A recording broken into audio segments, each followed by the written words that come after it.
Sedikitnya sebanyak 408 peserta yang mendaftarkan diri sebagai calon panitia pemungutan suara di tingkat kelurahan sekota Sukabumi dinyatakan lolos tahapan seleksi administrasi. Ketua Komisioner KPU Kota Sukabumi Sri Utami mengatakan, dari seluruh peserta yang sudah dinyatakan lulus tahapan administrasi tersebut, nantinya akan mengikuti tahapan berikutnya yaitu tes tertulis dan juga wawancara. Dirinya juga menyebutkan terkait kebutuhan petugas pemungutan suara di tingkat kelurahan sekota Sukabumi dibutuhkan sebanyak 99 petugas definitif ditambah dengan 99 petugas cadangan.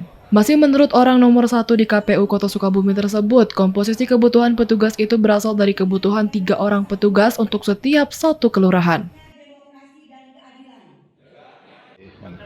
Untuk seleksi pada tingkat kelurahan untuk panitia pemungutan suara, kita sudah sampai pada tahap seleksi administrasi yang sebelumnya sudah kita mulai pada pendaftaran untuk seleksi PPS tersebut. Nah, di dalam seleksi administrasi kita sudah melakukan rapat pleno pada hari Senin kemarin, bahwasannya dari hasil seleksi tersebut yang mendaftar sebanyak 547, 547, kemudian yang kemudian mendaftarkan secara lengkap untuk di administrasinya itu sebanyak 408. Dari Kota Sukabumi, Sofwan Zulfikar melaporkan.